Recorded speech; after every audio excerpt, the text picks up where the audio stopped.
9 மணி. இலங்கை ஒலிபரப்பு கூட்டுத்தாபனம் செய்திகள். செய்தி ஆசிரியர் MC நஜிபுதீன். வாசிப்பவர் இர்ஷாடே காதரன். முதலில் தலைப்புச் செய்திகள். நாட்டின் சில பிரதேசங்களுக்கு மண்சரிவு அபாய எச்சரிக்கை. மழையுடன் கூடிய வானிலை அதிகரிக்கும் சாத்தியம்.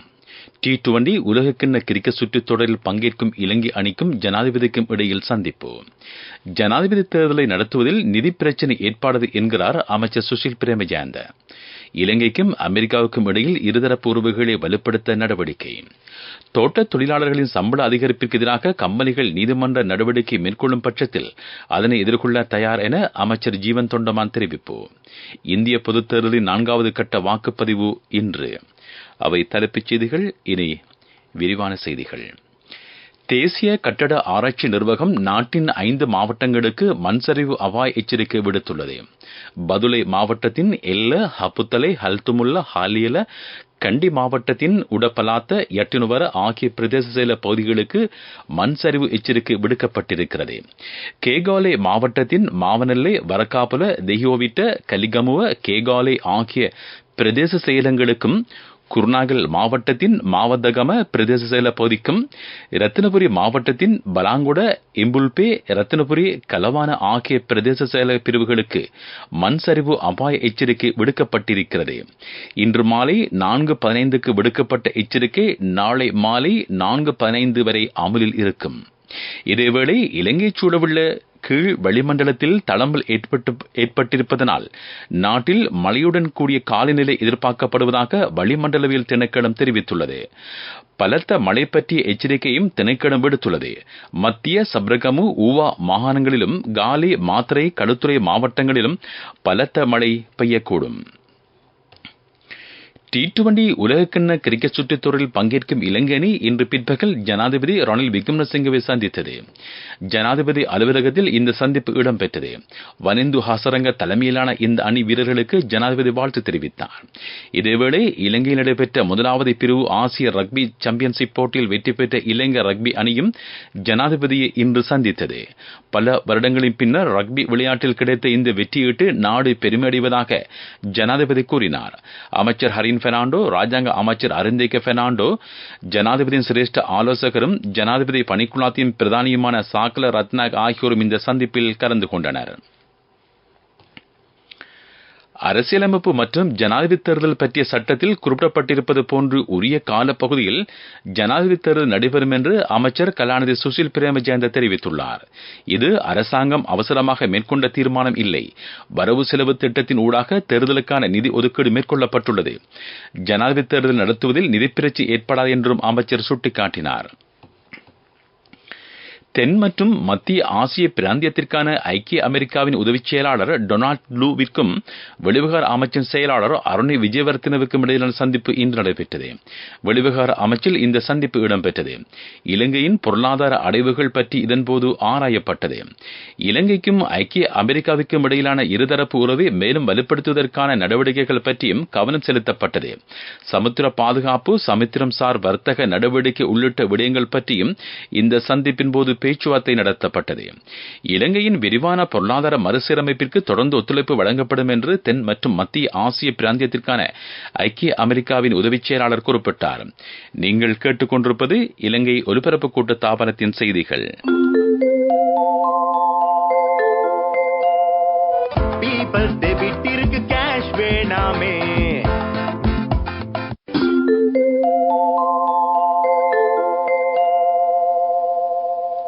செய்திகள் தொடர்கின்றன.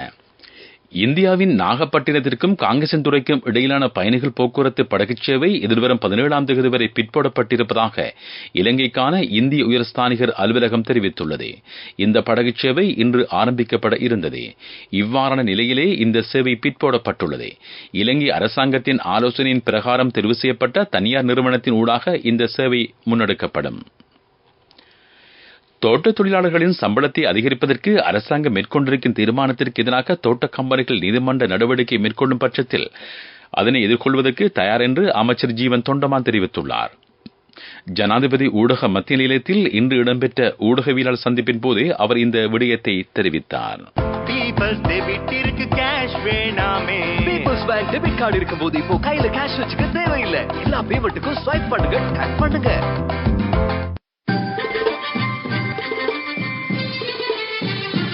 பிரதான செய்தி வழங்குவோர் ஒவ்வொரு வீட்டிலும் இருக்க வேண்டிய வீட்டு வைத்தியர் சித்தாலேப.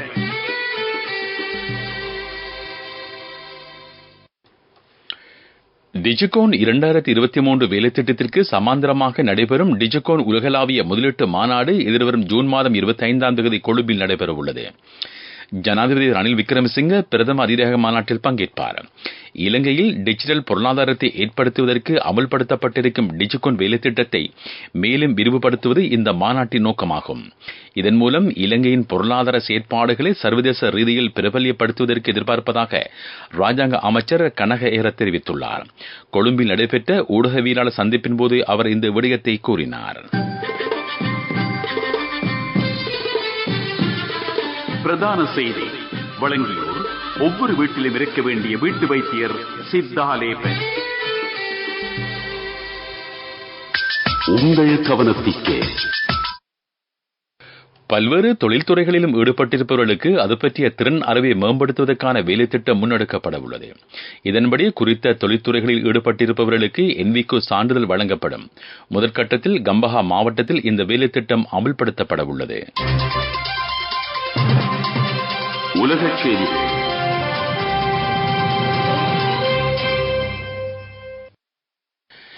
இந்திய பொதுத் தேர்தலின் 4ஆம் கட்ட வாக்குப்பதிவு இன்று நடைபெற்றது. 96 தொகுதிகளில் இன்று தேர்தல் நடைபெற்றது. காலை 6 மணிக்கு ஆரம்பமான வாக்குப்பதிவு மாலை 6 மணிக்கு நிறைவடைந்தது. இந்திய பொதுத் தேர்தலுக்கான வாக்களிப்பு 7 கட்டங்களாக இடம்பெறுகிறது.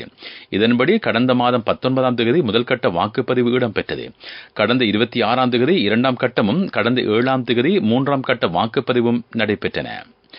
ஷாஜாவின் அல் ஷாஜா கைத்தொழில் வலயத்துக்கு வடக்கில் உள்ள அல் ஹட்பா பிரதேசத்தில் எரிவாயு வயல் கண்டுபிடிக்கப்பட்டுள்ளது.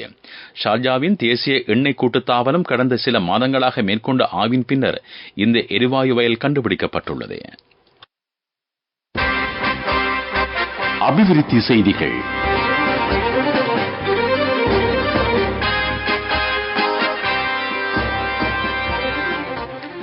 அக்கரைப்பற்று ஆலிம்நகர் விவசாய விரிவாக்க நிலையத்துக்குட்பட்ட பிரதேசங்களில் பாராசூட் முறையிலான நெற்செய்கை ஆரம்பிக்கப்பட்டுள்ளது. இதன் மூலம் சிறந்த அறுவடை எதிர்பார்க்கப்படுகிறது. அம்பாறை மாவட்டத்தின் சகல பிரதேசங்களிலும் பாராசூட் முறையிலான நெற்பயிற்சியினை எதிர்காலத்தில் முன்னெடுப்பதற்கு திட்டமிடப்பட்டுள்ளது. விளையாட்டுச் செய்திகள். இந்தியன் பிரீமியர் லீக் கிரிக்கெட் தொடரின் 63வது போட்டி மழை காரணமாக தாமதமாகியுள்ளது. குஜராத் டைட்டன்ஸ் மற்றும் கொல்கத்தா நைட் ரைடர்ஸ் அணிகள் மோதும் இந்த போட்டி அகமதாபாத்தில் நடைபெறவிருந்தது. T20 உலகக்கிண்ண கிரிக்கெட் சுற்றுத் தொடரில் பங்கேற்கும் இலங்கை அணி நாளை நாட்டிலிருந்து புறப்பட உள்ளது. T20 உலகக்கிண்ண கிரிக்கெட் சுற்றுத் தொடர் அமெரிக்கா மற்றும் மேற்கிந்திய தீவுகளில் அடுத்த மாதம் 1ஆம் தேதியிலிருந்து 29ஆம் தேதி வரை நடைபெறவுள்ளது. வர்த்தக செய்தி அனுசரணை. பட்டதாரியாகும் போது, திருமணத்தின் போது, குழந்தை பிறப்பின் போது மற்றும் 25வது திருமண ஆண்டு நிறைவின் போது 50,000 ரூபாய் வரை விசேட அனுகூலங்கள். மாதாந்தம் 12,500 ரூபாய் வீதம் சேமித்திடும் ஸ்ரீ சேவிங்ஸ் சாம்பியன்களுக்கு மேலும் பணப்பரிசுகள். கொழும்பு சர்வதேச தேயிலை மாநாடு எதிர்வரும் ஜூலை மாதம் 24ஆம் தேதியிலிருந்து 26ஆம் தேதி வரை நடைபெறவுள்ளது. கொழும்பில் இடம்பெறும் இந்த மாநாட்டில் உலகளாவிய தேயிலை தொழில்துறையை சேர்ந்த முக்கியஸ்தர்களும் புத்தாக்குனர்களும் பங்கேற்க உள்ளனர். கொழும்பு தேயிலை வர்த்தகர்கள் சங்கமும் இலங்கை தேயிலை சபையும் இணைந்து இந்த மாநாட்டை ஏற்பாடு செய்துள்ளன. தேயிலை வாழ்வொழுங்கு மற்றும் வாழ்வாதாரம் எனும் துணைப்பொருளில் இந்த மாநாடு இடம்பெறும். பட்டதாரியாகும் போது, திருமணத்தின் போது, குழந்தை பிறப்பின் போது மற்றும் 25வது திருமண ஆண்டு நிறைவின் போது 50,000 ரூபாய் வரை விசேட அனுகூலங்கள். மாதாந்தம் 12,500 ரூபாய் வீதம் சேமித்திடும் ஸ்ரீ சேவிங்ஸ் சாம்பியன்களுக்கு மேலும் பணப்பரிசுகள். பொருளாதார செய்திகள்.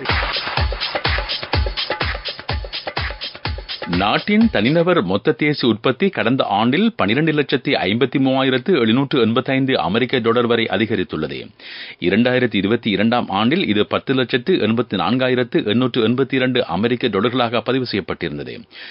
நாட்டின் பொருளாதாரத்தில் ஏற்பட்டுள்ள மறுமலர்ச்சி இதில் முக்கிய தாக்கம் செலுத்தியிருப்பதாக இலங்கை மத்திய வங்கி சுட்டிக்காட்டியுள்ளது. காலநிலை அறிக்கை. நாட்டின் பெரும்பாலான பிரதேசங்களில் இடியுடன் கூடிய மழை பெய்யும் என வளிமண்டலவியல் திணைக்களம் எதிர்ப்பு கூறியுள்ளது. மேல் சபரகமோ மத்திய வடமேல் மாகாணங்களிலும் காலி மாத்தறை மாவட்டங்களினதும் சில இடங்களிலும் 100 மில்லிமீட்டர் மழை பெய்யக்கூடும். இடியுடன் கூடிய மழை பெய்யும் போது காற்றின் வேகம் அதிகரித்து காணப்படும் என்று திணைக்களம் விடுத்திருக்கும் அறிக்கையில் குறிப்பிடப்பட்டுள்ளது. மீண்டும் தலைப்புச் செய்திகள். நாட்டின் சில பிரதேசங்களுக்கு மண்சரிவு அபாய எச்சரிக்கை. மழையுடன் கூடிய வானிலை அதிகரிக்கும் சாத்தியம். T20 உலகக்கிண்ண கிரிக்கெட் சுற்றுத் தொடரில் பங்கேற்கும் இலங்கை அணிக்கும் ஜனாதிபதிக்கு இடையில் சந்திப்பு. ஜனாதிபதி தேர்தலை நடத்துவதில் நிதி பிரச்சினை ஏற்படாது என்கிறார் அமைச்சர் சுசில் பிரேமஜாந்த. இலங்கைக்கும் அமெரிக்காவுக்கும் இடையில் இருதரப்பு உறவுகளை வலுப்படுத்த நடவடிக்கை. தோட்ட தொழிலாளர்களின் சம்பள அதிகரிப்பிற்கு எதிராக கம்பெனிகள் நீதிமன்ற நடவடிக்கை மேற்கொள்ளும் பட்சத்தில் அதனை எதிர்கொள்ள தயார் என அமைச்சர் ஜீவன் தொண்டமான் தெரிவிப்பு. இந்திய பொதுத் தேர்தலின் 4வது கட்ட வாக்குப்பதிவு இன்று. இத்துடன் இலங்கை ஒலிபரப்பு கூட்டுத்தாபனத்தின் பிரதான செய்தி அறிக்கை நிறைவு பெறுகின்றன. எமது அடுத்த பிரதான செய்தி அறிக்கை நாளை காலை 6 மணிக்கு எதிர்பாருங்கள்.